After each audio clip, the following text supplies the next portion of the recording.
All right, all right, all right, all right. Here we go. My name is Andrew Krause. I'm one of the co-founders here at InventRight, and we co-founded InventRight 22 years ago. I've been coaching and mentoring inventors ever since to license their products.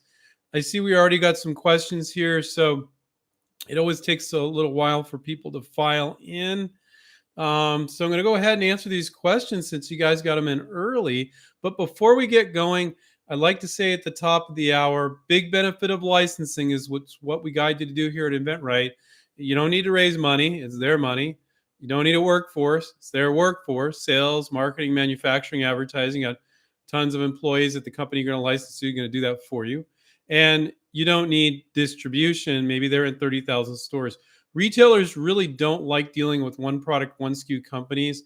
So if you guys are thinking about making and selling your own product, that could be extremely difficult. But when you license it, you license to a large manufacturer, brand, if you will, that then sells that to a retailer, brick and mortar, websites, Amazon, wherever. And they have the wherewithal to make it happen in a big way, which is what most inventors have in mind. There's nothing wrong with selling your own product yourself, but I've talked to inventors every week that get themselves in over their head. We can talk a little bit about that as well. So, all right, so let's get going here. Gavin said, oh, little disclaimer up front. Anything that I share with you today should not be considered legal advice. Please consult your attorney if you're looking for legal advice. So there's my little disclaimer. Gavin said, hi, Andrew. Asking an early question. Yeah, I think I had checked into my YouTube like an hour beforehand or something, and Gavin had already typed that. So boy, he really earned an answer. Asking an early question, can you expand on how to deflect a company that is asking for your PPA in their NDA submission process in order to submit without divulging, as you could teach us not to? Thanks. So what he's saying is typically, sometimes so I'm going to address that. So what Gavin is saying, sometimes when you have a submission process on a company's website, okay, the best way, so let's skate around this a little bit and say the best way to submit to a company is not on their portal, on their website. And you're like, well, Andrew, what? They have a page right there. That's where I'm supposed to send my idea. It's better if you can get to a marketing manager via LinkedIn, the phone, however, and get in the back door. But if you're submitting through the website, I will give you an answer. So sometimes it'll say, there'll be like a field where it'll say, put your patent number or what have you. And, and people like freak out thinking like, if I don't put that there, I can't submit to them. And that's not true. I've had students write patent pending. Like if that number section, and let's say they're asking for a patent. I'm going to change it up on you a little bit, Gavin.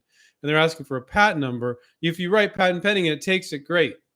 And if it doesn't, type 00000, whatever. And then you can write patent pending somewhere else in your sell sheet or what have you. So just because they ask for it doesn't mean that you have to give it to them.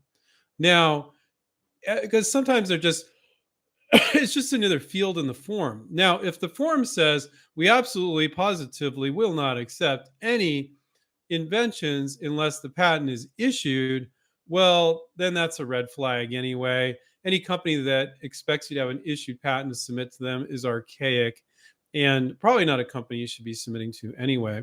So I'm not saying go around their process, but if it's just another field and you can put something there, you're not selling your patent, okay? And you never want to say that. You never say, well, I want to sell you my patent, all right? Or, you're selling the benefit of your product.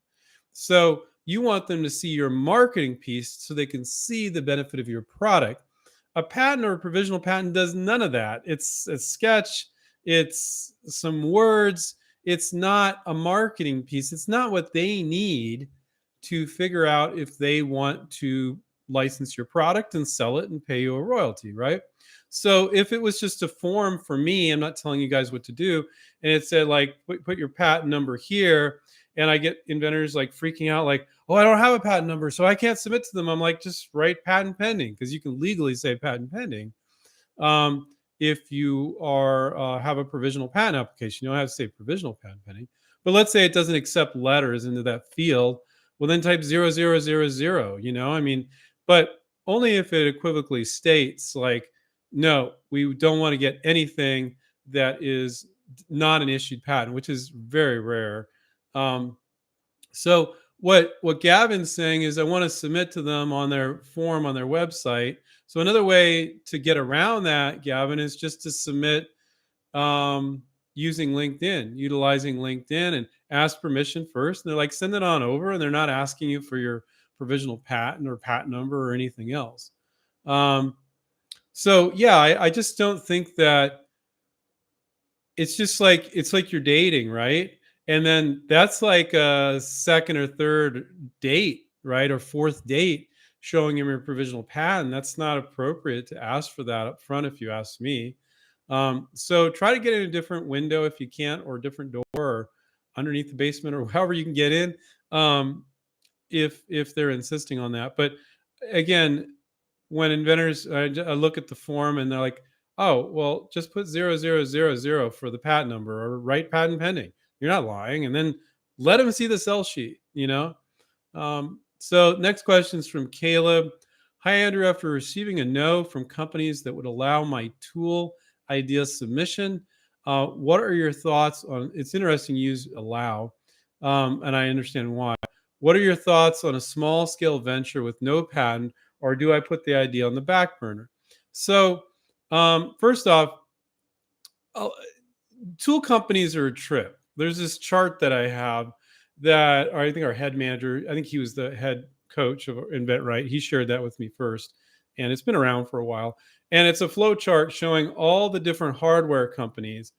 And you think you have all these choices, and you really don't. There's like 8 companies that own pretty much everything. It's insane. And so that's kind of sucks. You don't have as many companies as you think. But if there was a subdivision, or there's a certain brand and you're getting to that brand manager, and then they're owned by a parent company, and it's okay to get in multiple doors at the same company as long as you get a marketing manager that's showing interest. So that's okay. So don't go, oh, there's only 8 companies, I'll just send to those 8. No, you can send to their divisions or what have you, and then one shows interest and shows it to the mothership or what have you. So that's fine.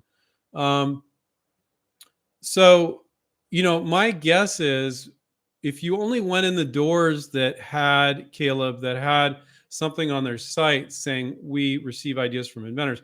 We've known a few tool companies that said on their site they don't. And we've had, I believe, as one of our coaches went to a marketing manager for that same company on LinkedIn. They said, yes, send it on over. Same company on the website says we don't accept the submissions from inventors, or they'd remove that page. I think they had said straight up they don't accept submissions anymore, and they'd shut their portal down. So my answer is, Caleb, you might not be done. If you only reached out to a few tool companies, you're not done. You also may have limited your list to only certain types of companies, where you could expand it out, where they're like, well, we're in that general category, we're not in the micro category. We might get into it with this. So if you want to expand it out there. Sometimes we have InventRight students that, because they couldn't license their product, they're like, well, damn it, I'm gonna sell it myself then. I'm like, you know how much it freaking costs to launch a tool? And retailers don't want to deal with you. And think about it. I just told you that all the tool companies got swallowed up by bigger companies. And if you see this flow chart, like 8 companies like own everything, and you're going to compete with 8 mega corporations, good luck. That's going to be very, very tough. Now, more power to you if that's what you want to do. But what I would do, Caleb, is, first of all, my guess is you didn't reach out to all the companies that were a potential. You didn't know how to do that. And you didn't reach out to them all. You think you did, but you didn't. Now, okay, let's say you did. I would not put that project in the garbage can. I'd put it on the shelf, and I would reach out to all the same companies and some new ones like 6 or 8 months later, but only if you really reached out to all of them, because very few inventors reach out to all their potential licensees. Most inventors outside of InventRight make a very anemic approach at the number of companies that they reach out to. So you need to reach out to more companies probably. And if you still don't get it licensed, put it on the shelf, start working on licensing another one. Don't go, well, every time I can't license a product, I'm going to start my own business. Mortgage my house and home, try to get investors. Good luck with that. and start my own business. And then you don't realize when you start to get wrapped up in it, even if you can raise enough money, it's like, holy crap, this is so difficult and so hard, and I can't get distribution. I met a bunch of those guys at the hardware show, actually. I was at the hardware show, and they get little inventors booths in addition to the booths for the companies that are there. And half of them didn't even know why they're there. They're like, I don't know why. They don't know if they're licensing or venturing. They don't know what the hell they're doing. And so don't be that. Don't be that inventor. Um, Let's see. Lowboy says, "Hey Andrew, could you give me some examples of what a good license agreement should contain? Things to ask for, things to watch out for." Well, first off, that's not something you should ever be doing on your own. And you should be really careful about a licensing attorney because they will not, you always want them to dot the I's and cross the T's, but they will kill deals almost every time. Um, that's probably a gross exaggeration. I probably shouldn't say it that way. But with our students, we put them on with our negotiation coach, and they help. The negotiation coach, Paul, helps our student go back and forth with the company. So them and their attorney are sending you the contract. Paul bloodies it with you. He's our negotiation coach behind the scenes, goes through it, explains it all. These are things that are missing, things that need to be added. Then he tells the inventor what to tell them. They may agree or disagree with certain parts of it. Let them make the changes. So it can save you a ton of money. If every time you get a little interest, you're spending 3 or 4 grand with the licensing attorney, that's not very smart. Oh, but they're gonna fight for me, Andrew. No, they're gonna kill the freaking deal for you, is what they're gonna do. But once you get all the major deal points done, I'm going to tell you they're great. They should be. You should always have a licensing attorney dotting the I's and crossing T's before you sign anything. Because they might go, well, change this one word, change this one sentence. Okay. So I don't have time to go into all the terms in a licensing contract. Everyone's different. We frequently get licensing contracts that aren't licensing contracts. So inventor gets interest from a company. Their general counsel that doesn't know what the hell they're doing is sending you what he thinks is a licensing contract. And we're fine with that. And our negotiation coach is like, okay, there's like 6 things missing here. And that, no to that, no to that. Here's why. Here's how we're going to go back in a friendly way and go back and forth with them. So sometimes you'll get general counsel that writes a licensing contract. And it's just like, wow, this is not really a licensing contract. But we'll stuff it with all the stuff that turns it into a licensing contract. So the most important thing with a licensing contract is that you always need to be able to get it back. So if they don't perform, you get it back. So you're never selling your patent. I wouldn't say never, almost never, but you're not selling your patent. You're not selling your product. You're licensing it. So what does that mean? Licensing means it's basically to rent or lease, providing they meet these terms. Okay. So the biggest term in a licensing contract is minimum guarantees. So what that means is they need to pay you a certain minimum amount every quarter, every 3 months, 4 times a year. I would say 98% of our contracts, it's paid quarterly. I saw one once where it was paid monthly. They don't want to deal with that, guys. They don't want to have to pay the royalty every single month. That's, you're not an employee. So quarterly is the most common. I wouldn't do anything more than quarterly, but there's always exceptions. That's the thing about licensing contracts, guys. There's not like, if you guys think you can go on the internet and just get a licensing contract and go, here, you can sign this, that's a recipe for disaster. If you think you understand it when you don't, that's a recipe for disaster. I've talked to inventors and they're like, hey, I licensed this product. These aren't our students. And they're just sitting on it. It's been 2 years. They haven't done anything. I'm like, what are your minimum guarantees? He's like, what? Huh?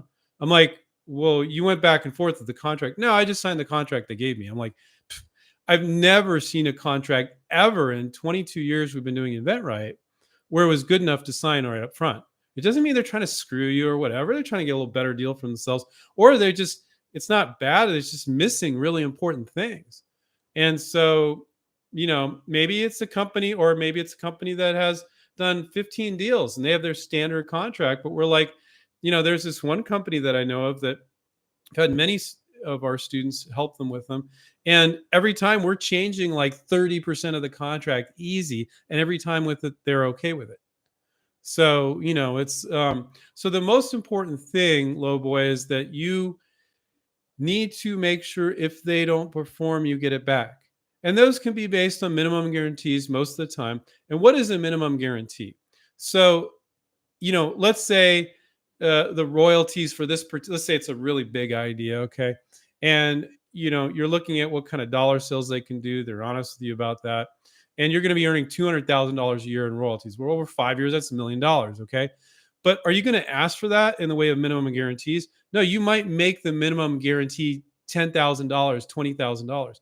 And what that means is if they don't sell that amount, which could mean that they failed to launch it or it's just doing abysmally, that you have the right to pull it. So the minimum guarantee is usually a fraction of what you think your royalties would be, or a small percentage. I wouldn't use the word fraction, but they don't want to keep paying you royalties for a product they didn't sell. So let's say they sold 0 units, but that first quarter comes up where the minimum guarantees are due. They still, in this fictitious scenario, they still need to pay you $20,000 even though they haven't sold one. They need to pay you royalties on $20,000 because that's what it says. Minimum guarantees of $20,000. Okay. Now, if they sell 50, you get 50. If they sell 100, you sell 100. If there's per quarter, if it's 200, I just made it 200 per quarter. I was making it 200 per year. This is a fictitious scenario, guys. They need to pay you whatever royalties on whatever sold, right? So if it's a 6% royalty on net, and then you're defining net, that's another big one. You don't want them to screw you with defining net. It's extremely common that we'll go through a contract and go, net's way too gray. You don't want them to take money out for this and this and this, and before you know it, your royalty's nothing, right?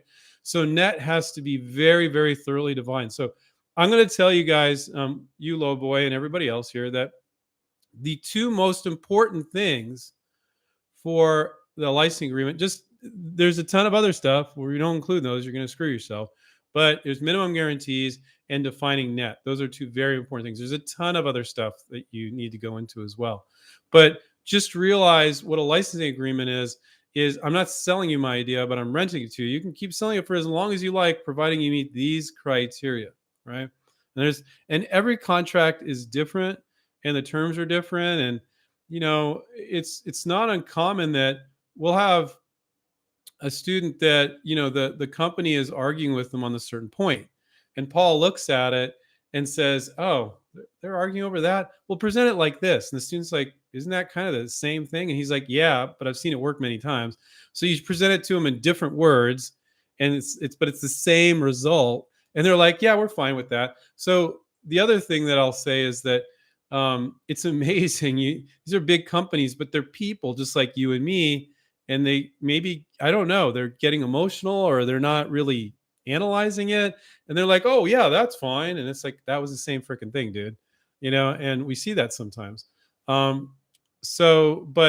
don't ever do a licensing agreement on your own. The only time I would do that if you had some gag novelty gift that was going to sell abysmally low volume and but you couldn't find anybody else.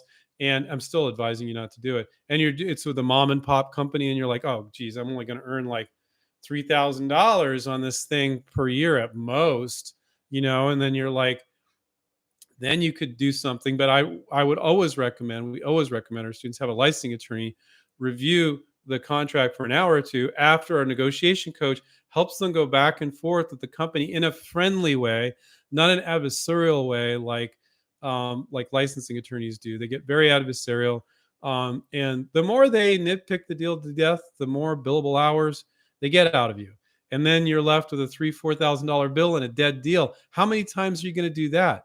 So we empower our students to go through the process by getting into deals and doing these negotiations so they can go through the process themselves in the future and get the deal to 95% done. Paul, our negotiation coach, helps our students get 95% done. Then says, only then do we say, "Look, you just need a licensing attorney for an hour or two. We know a few that are very affordable." And they'll work with us because they know Paul, there's not much for them to do because Paul, our negotiation coach, helped them get them through it.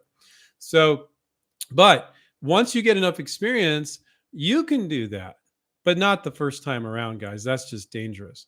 You can go, "Oh, I experienced this negotiation and they're all kind of different." And then you're like, and so if it doesn't get far enough along, you have not spent a dime when you're an InventRight student, or when you're not an InventRight student, you learn how to negotiate.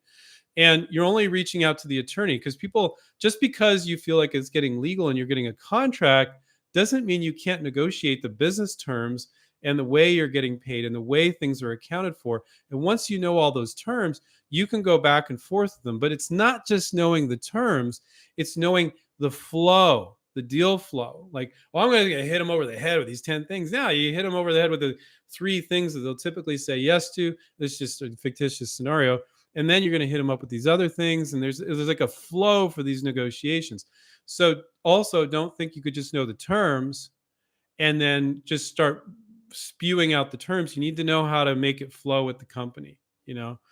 Um, but then when all the major terms are there, you could, once you've become empowered with learning how to negotiate, then have a licensing attorney just for an hour or two, not for 20 hours, and racking up tons of money, because you don't want to get in that situation every time you get to that point, And what I'll say also is, don't be under the misperception that when a company shows interest, you're getting a contract right away.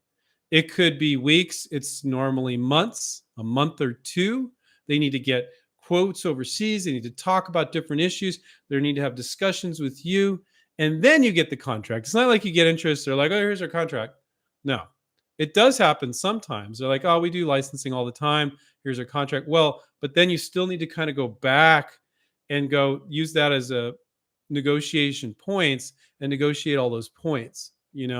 But it's not like you get interest and there's a contract right away. Okay. Anto, hi, Andrew. Is it possible to take a one-time money payment through licensing rather than royalties? No. Very bad idea. Very bad idea. I'm not saying there isn't some exception, but 98% of the time it's a horrendous idea. So why is it a horrendous idea? They will never, ever, I don't care how big the idea is, pay you what it's worth up front. Okay. So licensing is them spending tens or hundreds of thousands of dollars to launch your new product. Okay. And you come in there and you go, hey, just give me 100 grand up front. So let me give you an example. So let's say, I'm just making a fictitious scenario here. So let's say it's a product you could be earning $2 million in royalties on over 10 years. And if you ask for 50 grand up front on that same project, that would kill the deal most of the time. I'm not kidding. And so, because what's happening here is they're spending all their money. They're going to be doing all the work. They're going to be using literally their network, all their employees, all their distribution. And you're going to do all that work. And they haven't made a dime yet. And you're asking them to pay you. Oh, well, Andrew, no, it makes sense. Andrew, like, they're just going to buy me out, right? I need the money. No, you're going to earn way more money over time. So as they make money, remember we talked about minimum guarantees, you get paid royalties quarterly. Every 3 weeks, you get paid your royalty quarterly. Okay. So as they make money, you make money. Very easy to sell. Asking for a bunch of money up front, best way to kill a deal. I talked to an inventor, I don't know, it must have been about a month or two ago now. And he was a wacky inventor. And, he really moved far along with the company, but they hadn't discussed money. And then they asked him, and he wanted $500,000 up front. I'm like, dude, did you really ask for that? And he's like, yeah. And they were just so unreasonable and blah, blah, blah. And he's going on and on. And guess what happened? The whole deal died. They didn't return his calls. They said, you're insane, you know? So, now, so I don't think, I've had a few students that were in a desperate situation. It was a smaller deal, and they're like, oh, I'm like, yeah, you can ask for that up front. I don't think they'll pay it, but it's gonna kill the deal. So don't be in a desperate financial situation. Be willing to get the money over time. And like Ingrid, who we just did that success story with right here on YouTube, she had stated it was about a year and a half from the time the company showed interest till the time it's hitting the market, about a year and a half. So if you've got this desperation for money, you're in the wrong business, because you can make a lot of money with licensing, but it's not overnight. You're not selling tchotchkes on eBay and you're going to make, a grand here and 4 grand there. And it's not like that. It's like an all or nothing kind of deal. And you're going to have to wait for that money. Now you can get some money up front if it's going to, as an advance on royalties, sometimes if you're going to pay for the patent, because that protects them and you. Okay. That's some. So I'm not saying you're not going to get any money up front, like money as an advance on royalties to pay for patents. That's something common, but don't try to sell your patent or sell your invention. Don't ever use those words. You want to license your product to them. Okay. I want to license this new innovation to you. And they might ask you what that means. Well, I get a small royalty per unit. So when you guys make money, um, you would pay me that small royalty. I'm not asking for big upfront fees or anything like that. So when you say I'm not asking for big upfront fees, because you might later then ask, sorry, I knocked my mic. You might later ask for an advance on royalties to pay for the patent. That's pretty reasonable, and you can accomplish that sometimes. You know. Okay, let's see. Dave said, if I have idea for a different flavor for a cookie, my own recipe, is there IP that would protect my idea, and should I submit to companies? You really can't, for the most part, patent a recipe. But what could you do there? Let's say you come up with a clever name. A trademark is needs to be used in commerce. So you could file a patent on something, and if you wanted to, it's stupid, but you could beat people over the head and say you can't do that. I have a patent on that, right? Then you got to sue them, and you got to do all this stuff, right? And you could do that with a patent. You cannot do that with a trademark. You have to actually use that trademark in commerce after a period of time and across state lines, et cetera, et cetera. So, like Coca-Cola is a trademark, right? Apple is a trademark. So, let's say you come up with this really clever name for the product. You could do a common law trademark, which is just putting the TM in the circle around it, which is completely free. So, you're just kind of putting on people on notice that you plan on using the mark. It's not providing any real protection because you're not using it in commerce, but it kind of is. And people don't know the difference quite often. And the registered trademark is an R with a circle around it, right? So every time you come up with a clever name, should you run out and get a registered trademark, spend $1,500 on that? Hell no, not in my opinion. Now, I'm not providing you legal advice. Please consult your attorney for legal advice. But personally, I would never do that. Our students don't do that. It's a waste of money. So don't go filing trademarks and everything you do. Can it make sense sometimes? Yeah, it can sometimes. Now, it's also a trade secret because until you show them the recipe, but if you're like, hey, you should make grape flavored chocolate chip cookies, are you going to license that? No, you're not going to license that. Unless you've come up. And also, another thing with recipes, and I don't know if you're just using the cookie as an example, but because food is a really bad example. But uh, sometimes you'll have a process for making something as food, and that works fine in your kitchen, but it's not going to cut it when it's coming off the line like, you know, two every 2 seconds, or something like that, right? So it has to be mass manufacturable. Now, if you've got a new process, and this isn't going to be most people working on food, and you've got this special machine, it's an industrial machine, or you figured out how to use existing food machinery to make this new cookie, okay, you might be able to get a method of manufacturing patent, the way it works, but that's not true for almost everybody that comes up with a food product. So there are opportunities for intellectual property. What I can say is the crafts of the world, the really large food companies of the world, you're not going to license your new cookie flavor to them, okay? But if you have this, but there are smaller companies, food companies that are approachable, and if you got this really unique flavor, but you got to get them to taste it. Isn't that weird? Like you're they're eating a cookie from a stranger. Like who knows what the hell's in there, right? So it's always a little bit awkward. So I don't know if your whole deal with food is with food or it was just an example, but um, you said if I have an idea for a different flavor of cookie, my own recipe, is there any IP that would protect the idea, and should I submit to companies? I don't bother with the mega corporations. The really big food companies are impossible to work with, but there are smaller companies you could approach. If you said, "Hey, I got a kitchen gadget and I got this automotive accessory, I got a gardening," I say work on any of those before the food product.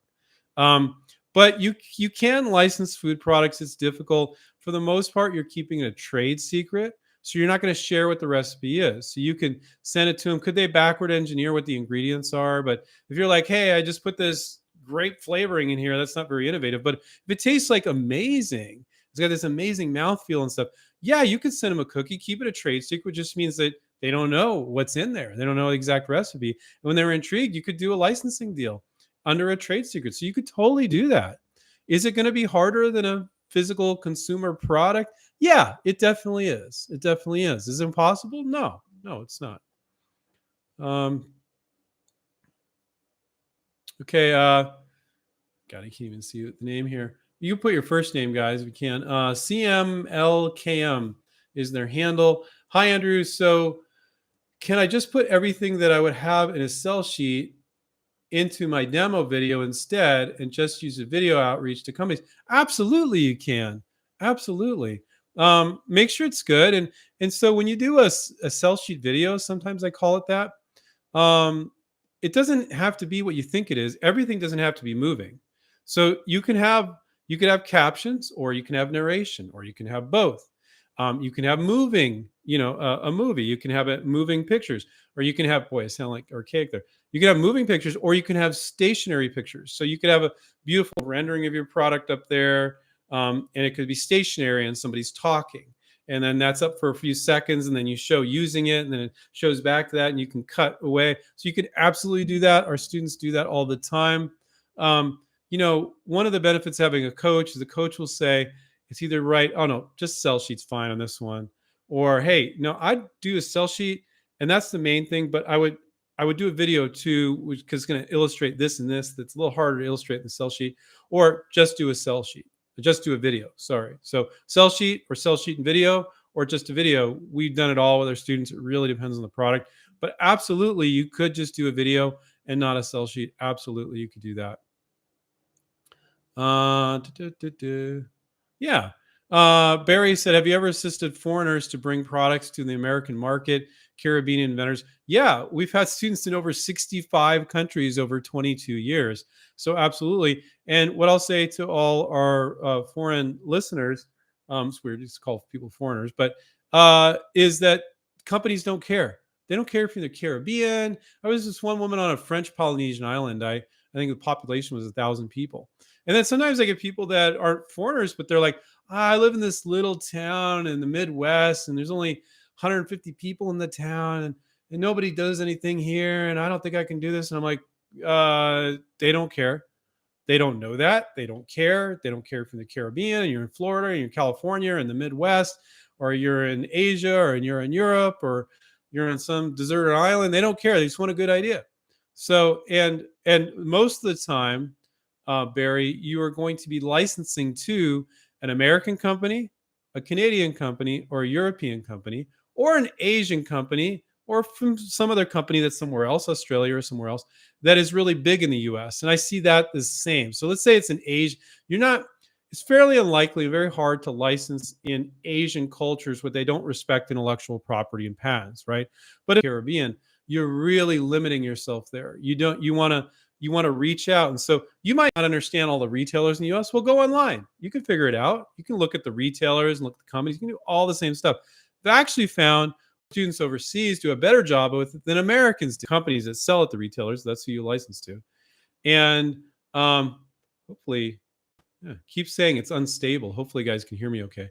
And then I rattle off the name of a few companies that are on the retailers that are on the West Coast. And I said, hey, tell you what, let's look online. And you're not going to find a list of retailers this easily most often, but I type in list of major US sporting good retailers. I found a Wikipedia article. There was tons of companies that he didn't know and I didn't know, not companies, retailers.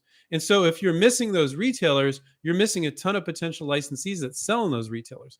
So, but what's really great, Barry, is we find that our international students outside the US, they don't make those assumptions, so they're not screwing themselves over. Now the coach always fixes it, right? Go, wow, your list is kind of small. What are you doing? And then they fix it. But you research all the retailers and then all companies selling there. So you're at absolutely no disadvantage being in the Caribbean. I love that question. We get that one all the time. Ray says, hi, Andrew. Personal question. If you and Steven would have the chance to interview Elon Musk, what would you ask? Wow. Well, I'll tell you, I have a personal bias against billionaires and arrogant um,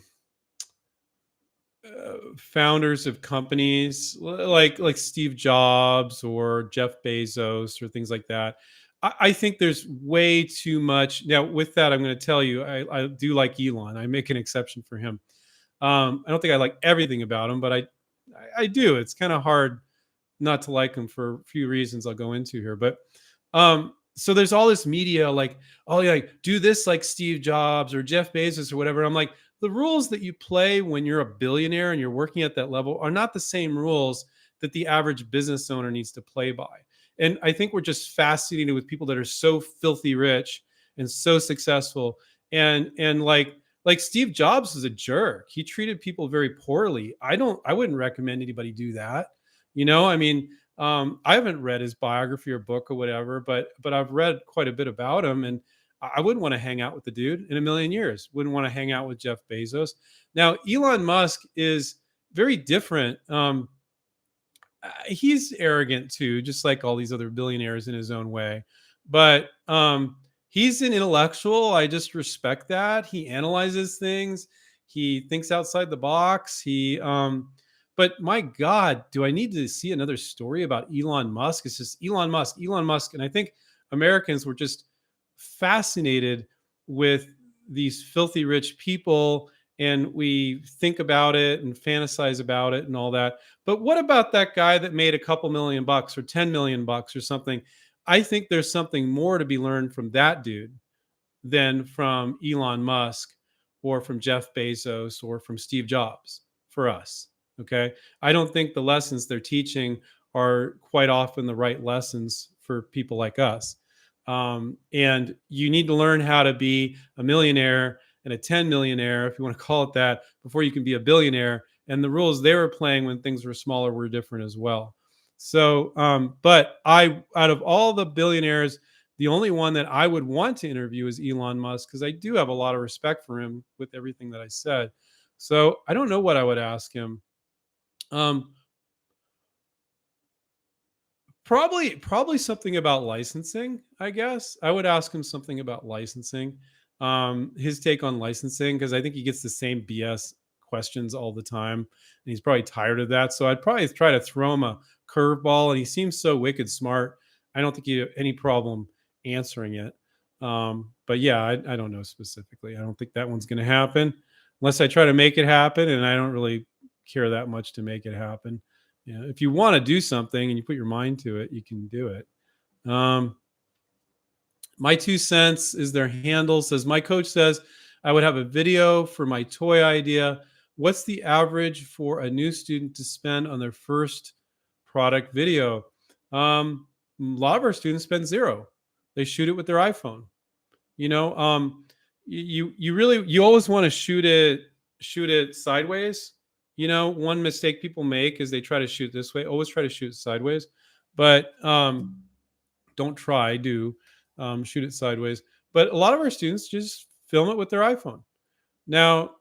And then a lot of them will also get a narration done. They'll go on Fiverr and find somebody to do a nice narration. They'll work with their coach on what the screen is, what the storyboard is. So when you do a video, you need to do a storyboard. It's just like a little cartoon strip. And you can, if you can't draw, you can use stick figures. And scene one, scene two. If the narrator is saying something and what's being shown and for how long, you got to map all that out. If you just kind of randomly shoot it and throw it together, I've seen people that just did one shot videos, just shot, they're showing the product, they're talking about it, done. That's fine too. But sometimes you want to infuse like a still image or this or that. And sometimes you're not the right person to do it. And you kind of know if you're charismatic enough or if your voice is off or whatever. And you can get somebody to narrate it for you if that's the case, but you can still write the script. If you get like a high school student or college student or somebody, to come over to your house and shoot it for you, if you don't want to do it yourself, you got to have that storyboard. Got to have it all figured out. And they're like, oh, this is the blueprint I'm going to work with on how to help you shoot this. So I would say the vast majority of our students spend $0 on videos. They do them themselves, and then they edit them in iMovie on a Mac, or there's tons of software on a PC to edit. edit it. Few students I've seen struggle on that because it's kind of expensive to pay people to edit a video. So, our design studio doesn't do videos. We do sell sheets and virtual prototypes. And sometimes our students will take that virtual prototype and they'll put it in the video as a still image. And they'll do that. But we don't personally do videos. So, like I said, sometimes you got the sell sheet, you get it, and the video isn't including everything in the sell sheet. It's just to show like the operation of it. And then other times, it's a really good idea to do a video because it's just too much crap to throw into the sell sheet. Where when you're just going a few seconds for each thing and you got the narrator talking about it, and it's just like it flows. And if you try to put all that in the sell sheet, it'd be a god awful mess. Now, also, just because you can do that with a video doesn't mean you throw everything in the kitchen sink. It's got to flow really well.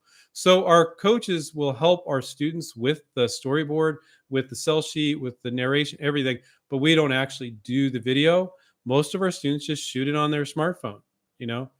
Um, so let's see. Antonio said, "Hello, Andrew. If a company wants patent protection, not a PPA, and proposes a small royalty rate for the time necessary for the approval, that would then increase after. Do you think that's a fair deal?" No, I think that's stupid. I think it's an advantage. How do I really feel, right? Patent pending is perfectly fine. With students, the vast majority of our students, when they license a product, it's still patent pending. So when you file a patent, you need to wait 1 to 3 years for it to issue. Any company that's saying, "Oh, it's not issued yet, yeah, therefore it doesn't have value," bullshit. That's just so much bullshit. So, but it's all in the negotiation. So you're not going to use that word with the company. You're not going to say what I just said. No, you're going to negotiate. You're going to go, "Well, this product may only sell for 3 years. It may 2 years for the patent office to get back. So for you to pay me 1% royalty instead of a 6% royalty, I don't think that's fair." So now, what you can do, and we trick companies all the time. Like they're like, "Well, but sometimes companies say, well, if the patent doesn't issue, we don't have to pay you anymore." I'm like, well, that's not a problem. So, because you can always put a weak claim in a patent, it will issue every time. Patent office will be like, "Yeah, you can have that one. We're not giving you these claims, but we'll give you that." And you can always get a patent every time. So you might play that sort of game with them and um, say, "No, you need to pay me on it. I'm very competent in, if this is the case, independent patent practitioner. This assured me we're going to get some strong claims." And I don't have time to go into the whole pitch here. I'm just coming up with something randomly here. But if it doesn't issue, yeah, we can make the royalty rate go down to such and such percent, but it will always issue. So I think that companies that say weird things like that, usually I've found that they're, it's funny. The smaller companies can be the ones that are the bigger pain in the butt and make the more unreasonable requests because they don't understand licensing. They're just making stuff up. So, no, I think that's ridiculous to wait for a patent to issue. And it's really kind of a red flag with the company. But hey, if you can talk to them and negotiate it, you get right around it. We do that all the time. We get around all sorts of difficult issues, and we don't get abrasive, and we just politely state our case, and they think on it a bit, and they're like, "Okay." And you just give here and then you give there, and it's just part of the game. So don't think they're trying to screw you because they're asking for a lower royalty rate until the patent issues. But some products sell for 20 years, but how many products sell for 20 years, guys? I mean, what if the thing only sells for 3 years and it takes 2.5 for the patent to issue, and they're paying this abysmal royalty rate, and then the product doesn't make sense anymore? That's not fair. And that's not typical. So it's an interesting scenario you bring up, but statistically, over the last 22 years, I very rarely see companies bringing that up. And, when I talk to inventors outside of InventRight, I hear inventors telling me companies are saying certain things that we don't see. So, or we see very rarely. So when you have the right deal flow before you get to those critical points, like they're not asking those stupid questions. They're not making those stupid comments. They're not trying to maybe take advantage of you and stuff because you've kind of set the stage. But I'm not saying we've never seen that before. I've seen that before, but I can't think very often at all. So when you don't have the right deal flow, they bring up weird stuff. And you're equally responsible for that deal flow. At least 50% of the deal is on you. It's not like they show interest and they're like, and you're just going to be like, well, I'll just let them move it forward. If you wait for companies to move your deals forward, most of the deals will fizzle out into nothing. You need to be at least 50% responsible for moving it forward. So if you're not doing that and you're just waiting, just basically reacting to the things that they're saying, you didn't have a chance to kind of set the stage, and you're just setting the stage for them to say a bunch of stupid stuff and then you're like, oh, that's not fair, and I will screw you. And it's like, well, you didn't do the right deal flow. I'm not saying you did that, but I'm saying it's possible. Um, Thank you, Antonio. Good question. Glenn said, hi, I sent 2 game ideas to the same company. The first idea was rejected within 4 days. That's fantastic. I love that. So people are like, why is that fantastic? Well, they got back to you. They reviewed an idea and they said, no, this one's not right for us. You have a relationship now. That's fantastic. The first idea was rejected in 4 days. The second one, I haven't heard anything in about 7 weeks. I reached out to them 2 weeks ago and still nothing. How do I read this? Well, the way you read it, excuse me, the way you read it is you sent an idea and you didn't hear for 7 weeks, and you reached out to them one more time. Not enough. It's nothing. It's sometimes people falsely believe like, oh, well, since I have this person now and I have a contact, I figured out who the contact, they say they can send it to me, that they're going to get back to you in a timely fashion. For all I know, that person went on vacation, then they came back, they were in the day with tons of projects, and they had all these emails. And we just had Ingrid licensed a product to Baby Bretza, and I had her and her licensee come watch that video. It was just last week. And he said he deleted her first email. And he said, I wasn't paying attention. I deleted it. And then she sent it to me quite a bit later. And I called her back in 40 minutes showing interest. They don't normally call back, by the way. It's almost always email. And they're just busy. So just send it again. So you said, I reached out to them 2 weeks ago and still nothing. Reach out again. So this is what I reach out at this point. You only made literally one outreach to follow up that they haven't gotten back to you. So that's nothing.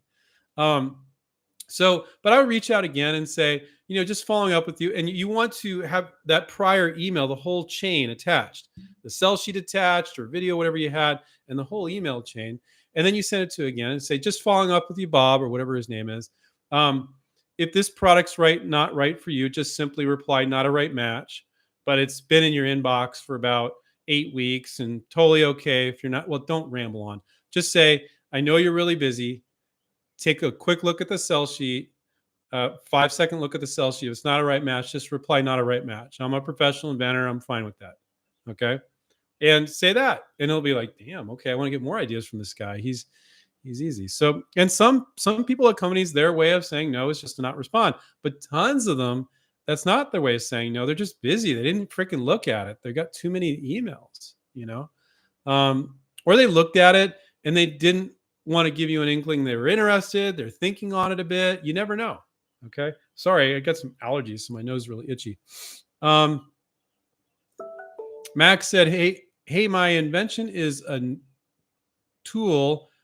tool for an existing industry. I'm making 3D models of it, and I'll have a model soon, but I don't know how to manufacture them myself or work with a business to do it.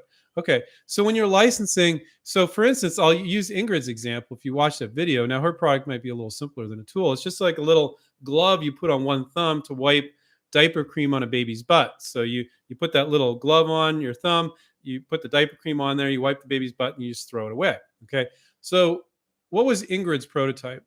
It was some soft material she found, literally sewn together with a needle and thread. And now the licensee, the inventor's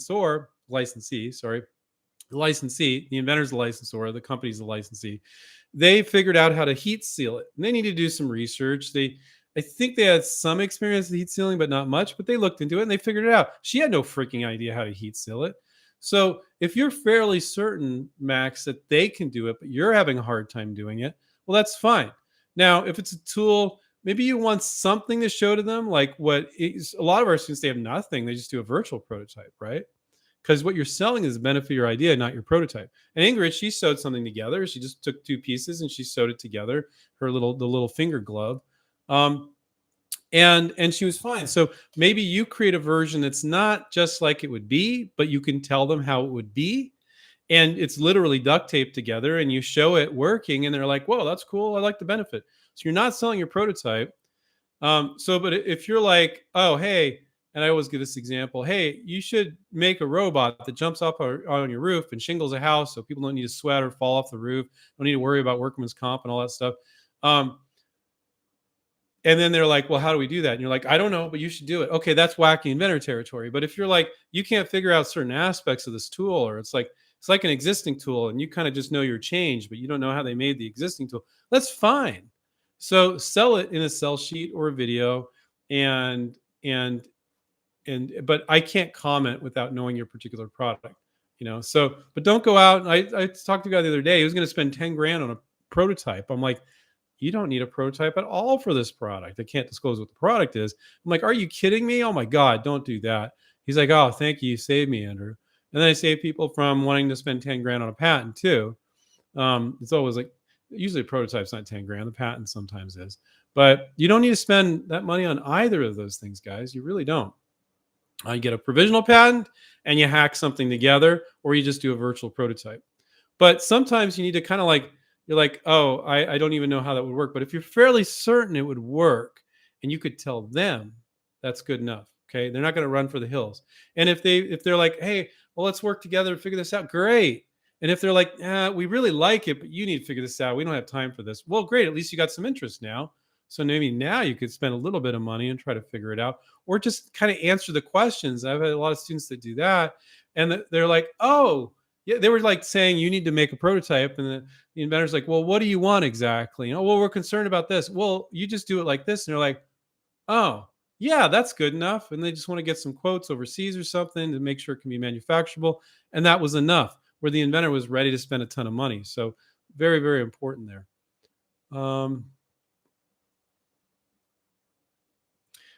Keep it real is their handle. If I have a hot product and a lot of companies that want the deal, how do you pick the best? It's very easy. So we have 22 years of experience doing this. Um, so you move forward with every company as if the other ones don't exist. Okay. And they will naturally fall off. It's not uncommon. I'll see a student of ours reach out to 30 companies, get initial interest from 5. And then 4 fall off, they do a deal with 1. Maybe another one will get interest just from 1, or just from 2 or 3, but then they fall off after a period of time and you're left with 1, or sometimes none. Just because they showed initial interest doesn't mean you're going to end up doing a deal, right? So, and you do not play them against each other. That's just freaking stupid. That if you want to kill a deal, do that. Okay? Don't do that. You do not talk, you do not kiss and tell, because they don't want to share confidential stuff with you, maybe to figure some things out because you're working with them, if they think you're talking to their competitors. So when they ask about the competitors, say, no, everything I talk about is confidential. Anything you share with me is confidential. You want to reassure them of that if they ask you.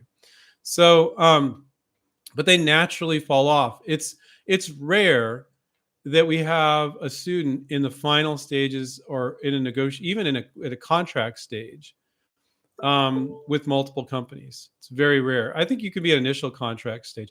Now, the only time it becomes a problem, which I see very rarely, is let's say they're like, oh, we want to spend 8,000 like prototyping this before you sign a deal or something. And then they come back and they're like, yeah, we want to do this. And you're like, I like these other guys. And they're like, we just spent 8 grand, dude. So them getting quotes overseas is not spending money. But if they're spending money on it, then you need to take a really close look at it. If you're an InventRight student, talk to your coach, figure out what's going to make sense there. And you're going to need to talk to the companies at that point. But that's not the case most of the time. You don't kiss and tell. You don't even talk about it. You say, are you showing it to anybody else? Yeah, sure. Of course. I'm shopping around. Of course. But what you speak with me, I will not share with anybody else. And nor will I share what I speak with anybody else with you, but you don't really need to bring that up unless they do. So it's not a problem. Go for it. It's just not a problem.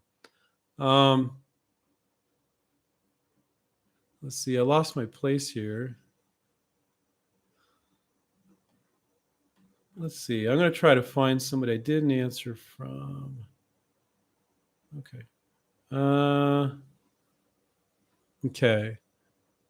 Max, that's a little too general, Max. Max just says where to start. Um, Start with studying step number one in the system. So if you buy our book, Max, One Simple Idea by Stephen Key, that's my business partner. Start with step one, studying the marketplace. So I would get our book, One Simple Idea. You can watch our videos too, but I would definitely get the book and they'll help you figure out where to start and give you the whole picture too of our 10 steps. Um, Khalid, hi, I think I actually pronounced that right. Good for me. Hi, Andrew. How do I know the real number of the products that the company did sell so I can calculate my royalties? So, in any licensing agreement, there's going to be an audit clause. And usually the audit clause says you have the right to audit them.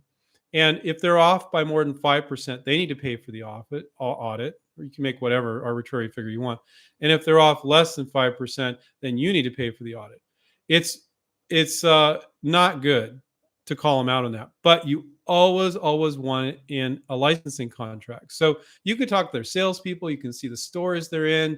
They can provide reports to you. It's pretty. I really have only. I remember one student that said, "Andrew, I know they're screwing me out of the royalties." Like one in 22 years. It's very rare. So there's an audit clause. You have the right to audit them.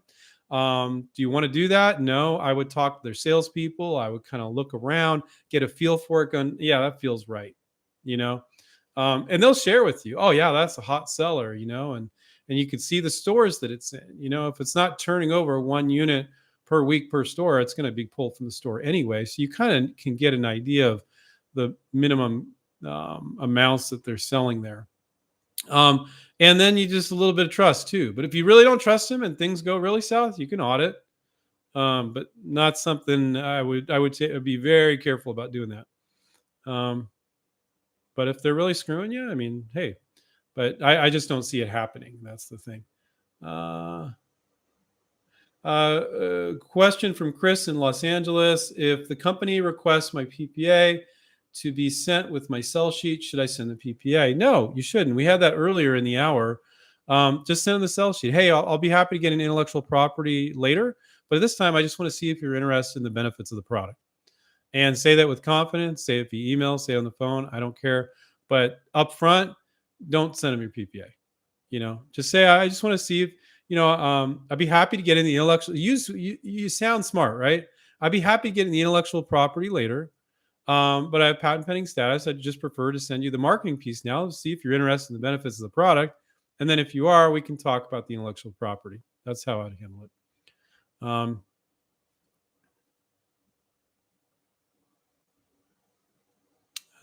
Jeff said, "Hey, Andrew, thanks for all this great info again. Can you suggest a good entry level CAD program to create our own 3D images for sell sheet purposes?" No, and I wouldn't do that, Jeff. So unless you already are a competent graphic designer or engineer or industrial designer with rendering, I wouldn't do that. I would have a professional do it, and it's so affordable now. There's no reason not to. Now, I mean, you can use Google SketchUp, you can use SolidWorks, there's a ton of these programs that are out there. Some of them are extremely expensive. But let's say you're not a engineer and you never used CAD before. Hell no. Don't do it. You're wasting your time. Focus on learning licensing. Pay somebody a few bucks to do a virtual prototype. Okay. Let's say you're an engineer. Well, just because you're an engineer doesn't mean you're a designer and you can make things beautiful. So, and you might be able to do something crude in CAD, but then you got to render it and, make the right lighting and all that when you do a virtual prototype. And, that could take you a year to learn, and you're still only 1/5 as good as a pro that does it all day long and will do it affordably. So now, one of our students, Keanu, I'm not going to say don't do it. Keanu, he's a young guy. He's licensed 26, I believe. It might be 29 now. Knives. He's pocket knives and one multi-tool. And he says he can't really draw. He's designing them all on CAD. He taught himself CAD. And a pocket knife is, well, he might disagree with me here. Pretty simple design compared, kind of like pretty flat. Not really complicated, right? But he learned to do it. And he designed all these pocket knives, and he's not a designer.